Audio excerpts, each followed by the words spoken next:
The night skies over Russia glow with fire, and the unmistakable black smoke of destruction curls into the wind. A string of massive firestorms has torn through the very core of Russia's industrial power. In just the last 45 days, 13 of the country's most vital oil refineries have been hit. Some of them struck more than once. Each explosion thunders far beyond the blast zone. The second largest refinery near St. Petersburg lies crippled after a sudden, precise strike. Nearby, an export terminal in the same area was also engulfed in flames. This is not a small problem. It is the steady dismantling of the economic engine that fuels Vladimir Putin's war machine. What makes it even more shocking is not just the scale of these attacks, but their timing. Russia's historical shield, winter, is closing in fast.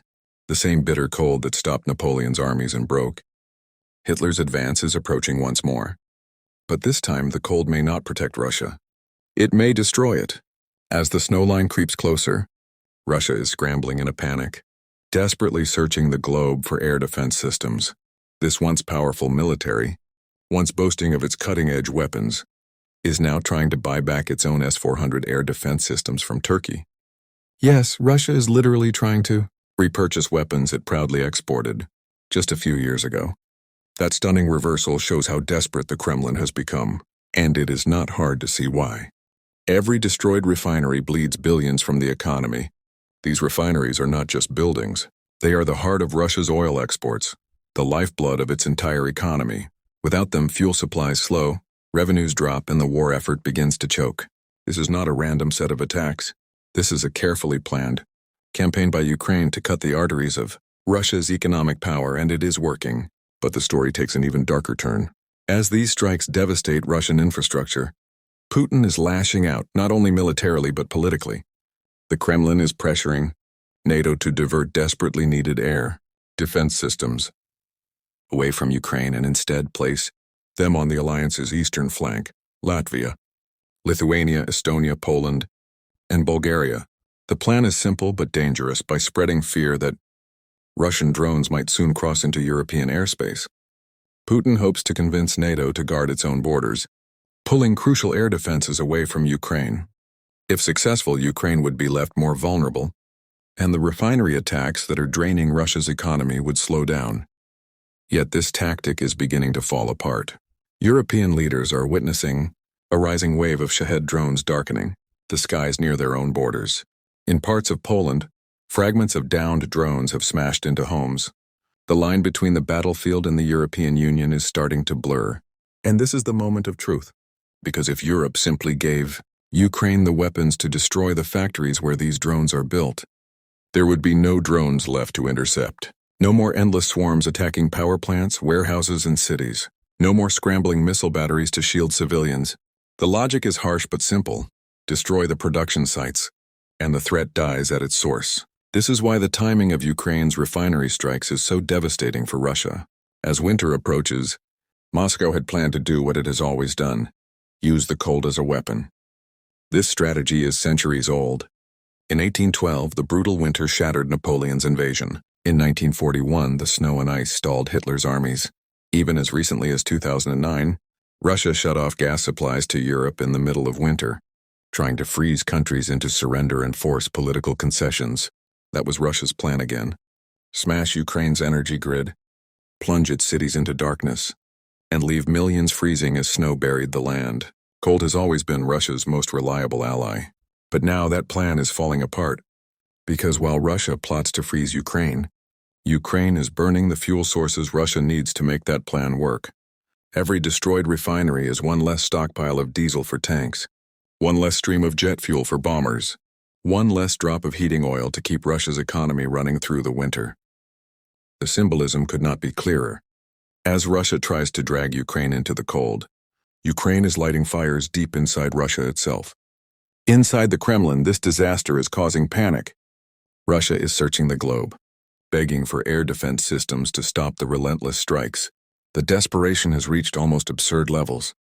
Offers have even gone out to try to buy back Russian-made S-400 systems from Turkey, one of the few nations that purchased them. The irony is staggering. The same Kremlin that once bragged about exporting advanced weapons is now reduced to trying to claw its own systems back just to protect its burning infrastructure. Even China, often seen as Russia's silent partner, is staying cautious. Beijing could easily provide advanced technology or industrial help. Yet it hesitates. The reason is simple calculation. A weakened Russia serves China's interests.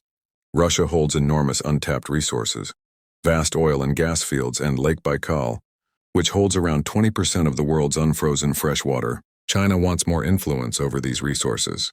For Beijing, the perfect outcome is a Russia weak enough to depend on China, but not so broken that it collapses entirely. So China gives just enough support, limited ammunition, lukewarm diplomatic backing to keep Moscow alive while carefully avoiding provoking the United States into seeing China as a direct enemy. This leaves Russia isolated. North Korea might try to produce air defense systems, but it lacks the industrial capacity and advanced technology to meet Russia's needs quickly. The world is watching, but few are rushing to Moscow's rescue. And while the Kremlin struggles, Ukraine's strikes are getting bolder, sharper, and more destructive. The scale of this campaign is almost unheard of. In just 45 days, more than a dozen major refineries have been hit, many of them more than once. These are not minor facilities. They are the backbone of Russia's oil export empire and the arteries that pump wealth through the entire economy. Each one put out of action is another hit to Russia's budget, another cut in the money sustaining Putin's war. Every day they stay offline costs Moscow millions in lost revenue, and repairs are slow. Refineries are complex systems. They cannot simply be repaired overnight. The ripple effects are massive. Reduced fuel production puts pressure on military logistics. Tanks, trucks, and supply convoys all need fuel. If the fuel runs dry, the war effort grinds to a halt. Civilian industries suffer too, from transportation to agriculture to power generation. This is the nightmare haunting the Kremlin.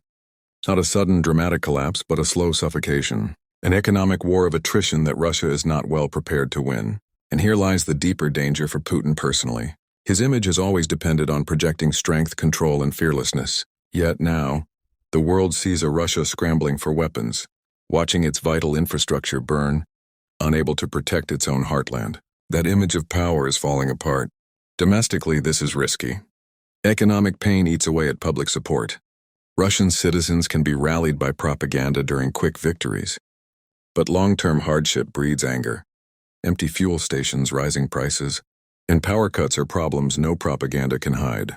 Internationally, this collapse of image is even worse. Allies who once feared Russia now see weakness. Partners who once tolerated Moscow may drift away, looking for stronger allies. Even for China, a Russia that cannot defend its own refineries looks less like a partner and more like a resource colony, waiting to be dominated. Putin knows this. That is why he is striking out, trying to create the illusion of control by spreading fear of Russian drones over Europe. He hopes to manipulate NATO into acting out of panic. But that plan is losing its effect, because Europe is beginning to see reality. Russia is bleeding and Ukraine has found its pressure point. This realization could change everything if European countries decide to step up their support, sending Ukraine the long-range weapons it needs to destroy drone factories, missile plants, and supply hubs deep inside Russia. Then the war could shift dramatically. Instead of endlessly defending against Russian drones, Ukraine could eliminate the threat at its source. Instead of scrambling to protect power plants from missile barrages, Ukraine could destroy the missile assembly lines. This is why the current campaign is not just a military operation, it is a turning point. For the first time, Ukraine is not just holding the line, it is dismantling the machinery that powers Russia's aggression. And this raises a chilling question for the Kremlin. What happens if these strikes keep coming? If another dozen refineries are destroyed, Russia's fuel production could drop below what is needed to support its own military. If export terminals remain shut down, oil revenues and the core of Russia's budget could collapse. That would trigger a financial crisis inside Russia, just as winter hits when heating demand rises and infrastructure costs surge. At that point, even Russia's ability to supply its own population could fail. Shortages, blackouts, and fuel rationing could spark public unrest. The myth of Putin as an unshakable strongman would fall apart. This is why the strikes are not just explosions. They are economic time bombs inside the Russian state. Winter is coming.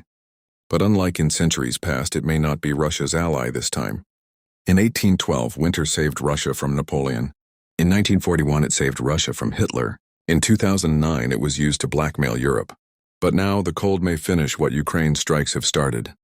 Because without the fuel from those shattered refineries, winter will not save Russia. It will strangle it. The war is entering a new stage. The battlefield is no longer just trenches and front lines. It is pipelines, power grids, and refineries. And in that hidden war, Ukraine is landing the heaviest blows. Russia's economy is bleeding behind the front lines. And as the snow begins to fall, the question haunting the Kremlin is no longer whether Russia can win, but whether it can even survive.